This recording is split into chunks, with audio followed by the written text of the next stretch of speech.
नमस्कार, मैं अमरदीप गोदारा आप सभी का स्वागत करता हूं मेरे YouTube चैनल मार्टसा पे। आज मैं फिर आपके लिए लेकर आया हूं राजनीति विज्ञान का एक नया टॉपिक, राज्य के नीति निर्देशक तत्व। हम अपने नए टॉपिक पर चर्चा प्रारंभ करें उससे पहले मेरा आप सभी से निवेदन है कि मेरा YouTube चैनल मार्टसा आप ज़रूर सब्सक्राइब कीजिए। साथ ही प्रत्येक नए वीडियो का नोटिफिकेशन सबसे पहले प्राप्त करने के लिए बेल आइकन को प्रेस कीजिए और अगर वीडियो पसंद आए तो लाइक बटन दबाना न भूलें। आज हम बात करेंगे राज्य के नीति निर्देशक तत्वों की। Dear students, these are called directive principles of state. राज्य के नीति निर्देशक तत्वों का वर्णन संविधान के भाग 4 में अनुच्छेद 36 से 51 तक है। राज्य के नीति निर्देशक तत्व वे सिद्धांत हैं जो सरकार को कुछ कर्तव्य सौंपते हैं। संविधान में कहा गया है कि ये तत्व देश का प्रशासन चलाने के लिए आधार हैं, यानी इनको प्रशासन चलाने के लिए आधार कहा गया है राज्य के नीति निर्देशक तत्वों को।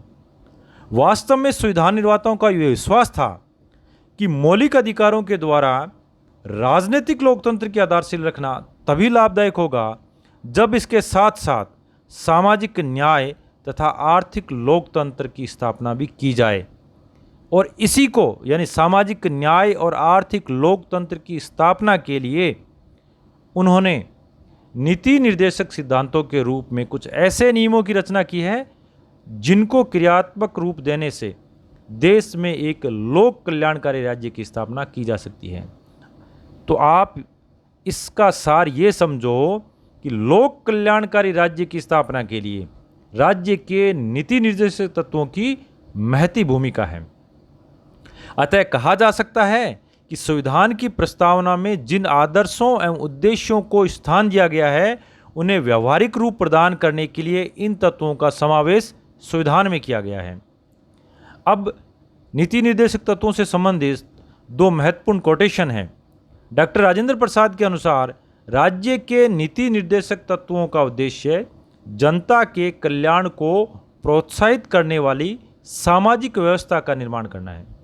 वहीं डॉक्टर भीमराव अंबेडकर जी ने संविधान सभा में कहा था, संविधान के इस भाग का निर्माण करते समय संविधान सभा भावी विधानमंडलों और कार्यपालिकाओं को निर्देश दे रहा है कि उन्हें अपनी वैधानिक तथा कार्यपालिका शक्तियों का किस प्रकार प्रयोग करना है। अब हम एक एक करके सभी जो 36 से 51 तक अनुच्छेद है उनका हम अध्ययन करेंगे और उनका विस्तृत विवेचना करेंगे। सबसे पहले अनुच्छेद 36, इसमें राज्य की परिभाषा दी गई है। अनुच्छेद 37, इस भाग में अंतर्विष्ट तत्वों का लागू होना बताया गया है। अनुच्छेद 38 से 51 तक नीति निर्देशक तत्व जो है वो हैं। अनुच्छेद 38 में राज्य लोक कल्याण की अभिवृद्धि के लिए सामाजिक व्यवस्था बनाएगा, अर्थात राज्य ऐसी सामाजिक व्यवस्था की जिसमें सामाजिक, आर्थिक और राजनीतिक न्याय राष्ट्रीय जीवन की सभी संस्थाओं को अनुप्रमाणित करे, भरसक प्रभावी रूप से स्थापना और संरक्षण करके लोक कल्याण की अभिवृद्धि का प्रयास करेगा। अब हम बात करते हैं अनुच्छेद 39 की, राज्य द्वारा अनुसरणीय कुछ नीति तत्व। तो ऐसे कौन से अनुसरणीय नीति तत्व है उनकी अपन संक्षेप में बात करते हैं। पुरुष और स्त्री सभी नागरिकों को समान रूप से जीविका के पर्याप्त साधन प्राप्त करने का अधिकार हो। समुदाय के भौतिक संसाधनों का स्वामित्व और नियंत्रण इस प्रकार बंटा हो जिससे सामूहिक हित का जो सर्वोत्तम है रूप से साधन हो। आर्थिक व्यवस्था इस प्रकार चले जिससे धन और उत्पादन साधनों का सर्वसाधारण के लिए अहितकारी संकेंद्रण न हो। पुरुषों और स्त्रियों दोनों को समान कार्य के लिए समान वेतन हो। अनुच्छेद 39 क में समान न्याय और निःशुल्क विधिक सहायता की बात की गई है।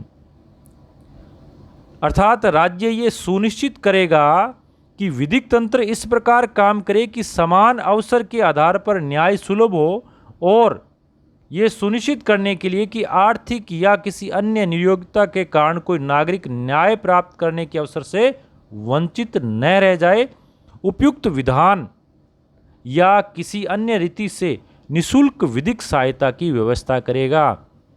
यह अनुच्छेद 39 क में है। अनुच्छेद 40 महत्वपूर्ण है, ग्राम पंचायतों का संगठन। राज्य ग्राम पंचायतों का संगठन करने के लिए कदम उठाएगा और उनको ऐसी शक्तियां और प्राधिकार प्रदान करेगा जो उन्हें स्वायत्त शासन की इकाइयों के रूप में कार्य करने योग्य बनाने के लिए आवश्यक हो। आपको पता है, जो पंचायती राज शासन व्यवस्था है इसको हम ग्रास रूट डेमोक्रेसी भी बोलते हैं। अब हम बात करते हैं अनुच्छेद 41 की।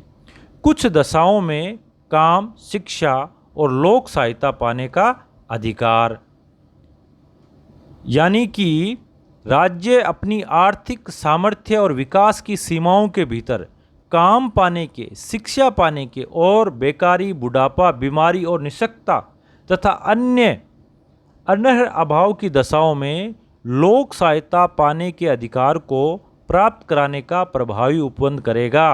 ये अनुच्छेद 41 में वर्णित है।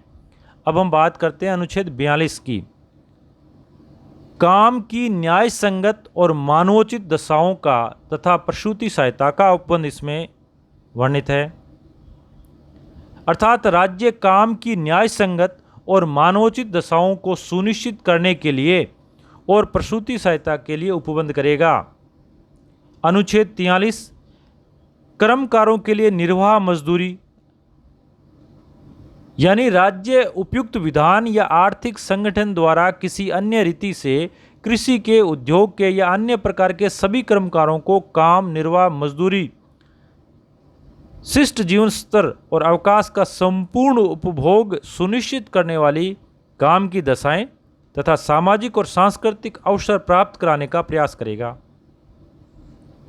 अनुच्छेद 43 के उद्योगों के प्रबंधन में कर्मकारों का भाग लेना, यानी राज्य किसी उद्योग में लगे हुए उपक्रमों, संस्थानों या अन्य संगठनों के प्रबंध में कर्मकारों का भाग लेना सुनिश्चित करने के लिए उपयुक्त विधान द्वारा या किसी अन्य रीति से कदम उठाएगा। अनुच्छेद 44 महत्वपूर्ण है ये भी, नागरिकों के लिए एक समान सिविल संहिता या एक समान नागरिक संहिता। राज्य भारत के समस्त राज्य क्षेत्र में नागरिकों के लिए एक समान सिविल संहिता प्राप्त कराने का प्रयास करेगा। अनुच्छेद 45 बालकों के लिए निःशुल्क और अनिवार्य शिक्षा का उपबंध। राज्य इस संविधान के प्रारंभ से 10 वर्ष की अवधि के भीतर सभी बालकों को 14 वर्ष की आयु पूरी करने तक निःशुल्क और अनिवार्य शिक्षा के लिए उपबंध करने का प्रयास करेगा। आपको पता होना चाहिए कि जो राइट टू एजुकेशन है, RTE एक्ट जो बना है वो इसी 45 अनुच्छेद के आधार पर बना है। अब हम बात करते हैं अनुच्छेद 46 की। अनुसूचित जातियों, जनजातियों और अन्य दुर्बल वर्गों के शिक्षा और अर्थ संबंधी हितों की अभिव्यक्ति। राज्य जनता के दुर्बल वर्गों के, विशिष्टतया अनुसूचित जाति और जनजातियों के शिक्षा और अर्थ संबंधी हितों की विशेष सावधानी से अभिवृद्धि करेगा और सामाजिक अन्याय और सभी प्रकार के शोषण से उसकी सुरक्षा करेगा। अनुच्छेद 47 में पोषाहार स्तर और जीवन स्तर को ऊंचा करने तथा लोक स्वास्थ्य का सुधार करने का राज्य का कर्तव्य है। राज्य अपने लोगों के पोषाहार स्तर और जीवन स्तर को ऊंचा करने और लोक स्वास्थ्य के सुधार को अपने प्राथमिक कर्तव्यों में मानेगा और राज्य विशिष्टतया मादक पेय और स्वास्थ्य के लिए हानिकारक औषधियाँ, इन सभी के उपभोग का प्रतिषेध करने का प्रयास करेगा। अनुच्छेद 48 कृषि और पशुपालन का संगठन से संबंधित है, यानी राज्य कृषि और पशुपालन और इनसे संबंधित जो भी इन सुधार वो कर सकता है वो सुधार करेगा और जो दुधारू पशु हैं उनके वध का प्रतिषेध भी करेगा। अनुच्छेद 48 क में पर्यावरण का संरक्षण तथा संवर्धन और वन तथा वन्य जीवों की रक्षा की बात की गई है। अनुच्छेद 49 राष्ट्रीय महत्व के स्मारकों, स्थानों और वस्तुओं के संरक्षण की बात की गई है, अर्थात संसद द्वारा बनाई गई विधि द्वारा उसके अधीन राष्ट्रीय महत्व वाले जो स्मारक घोषित किए गए हैं उनकी कलात्मक या ऐतिहासिक अभिरुचि वाले प्रत्येक स्मारक या स्थान या वस्तु का किसी प्रकार से विरूपण, विनाश, अपसारण नहीं हो और उनका संरक्षण करना राज्य की बाध्यता होगी। अनुच्छेद 50 में कार्यपालिका से न्यायपालिका के पृथक्करण की बात कही गई है, अर्थात राज्य की लोक सेवाओं में न्यायपालिका और कार्यपालिका से पृथक करने के लिए राज्य कदम उठाएगा। अनुच्छेद 51 बहुत ही महत्वपूर्ण है, अंतर्राष्ट्रीय शांति और सुरक्षा की अभिवृद्धि, यानी राज्य अंतर्राष्ट्रीय शांति और सुरक्षा की अभिवृद्धि का, राष्ट्रों के बीच न्याय संगत और सम्मानपूर्ण संबंधों को बनाए रखने का, संगठित लोगों के एक दूसरे से व्यवहारों में अंतर्राष्ट्रीय विधि और संधि बाध्यताओं के प्रति आदर बढ़ाने का और अंतर्राष्ट्रीय विवादों के मध्यस्थ द्वारा निपटारे के लिए प्रोत्साहन देने का प्रयास करेगा। तो अभी हमने इनको एक एक करके सभी नीति निर्देशक तत्वों का वाचन किया। अब हम बात करेंगे मौलिक अधिकार, जो हमने अपने पहले की वीडियो में इस पर चर्चा की थी, और नीति निर्देशक तत्वों में मूलतः अंतर क्या है। तो कुछ प्रमुख अंतरों पे अपन बात करते हैं जो आपको पता भी होना चाहिए कि मौलिक अधिकारों को न्यायालय का संरक्षण है, जबकि नीति निर्देशक तत्वों को न्यायालय का संरक्षण प्राप्त नहीं है, यानी हम इनको लागू कराने के लिए न्यायालय की शरण में नहीं जा सकते। मौलिक अधिकारों की प्रकृति नकारात्मक है, ये राज्य के अधिकारों पर प्रतिबंध लगाते हैं, जबकि नीति निर्देशक सिद्धांतों की प्रकृति को सकारात्मक कहा गया है, जो राज्य को कुछ करने के आदेश व निर्देश देते हैं। मौलिक अधिकारों का विषय व्यक्ति है, जबकि नीति निर्देशक सिद्धांतों का विषय है राज्य है, अर्थात ये राज्य के लिए नहीं निर्देश है, न कि किसी व्यक्ति के लिए। मौलिक अधिकारों का क्षेत्र राज्य में निवास करने वाले नागरिकों तक ही सीमित है, जबकि नीति निर्देशक सिद्धांतों का क्षेत्र मौलिक अधिकारों से व्यापक है, यानी इनका जो क्षेत्र है वो अंतर्राष्ट्रीय स्तर तक है। तभी तो हम वसुधैव कुटुंबकम की बात इसमें करते हैं। मौलिक अधिकारों को सीमित या स्थगित किया जा सकता है, नीति निर्देशक सिद्धांतों को कभी कभी किसी अवस्था में सीमित नहीं किया जा सकता। मौलिक अधिकार नागरिकों के व्यक्तिगत व्यक्तित्व का विकास करने का अधिकार है, और वहीं नीति निर्देशक सिद्धांत समाज के विकास पर बल देते हैं। मौलिक अधिकार मुख्यतः विभिन्न स्वतंत्रताओं पर बल देते हैं, जबकि नीति निर्देशक तत्व सामाजिक व आर्थिक अधिकारों पर बल देते हैं। मौलिक अधिकारों का कानूनी महत्व है, जबकि नीति निर्देशक तत्व नैतिक आधार पर है, यानी कि हम इनको लागू कराने के लिए नीति निर्देशक तत्वों को न्यायालय की शरण में नहीं जा सकते। ये एक लोक कल्याणकारी राज्य की स्थापना के लिए महत्वपूर्ण है। तो आपको मेरा वीडियो कैसे लगा, आप इसको ज़रूर लाइक कीजिएगा।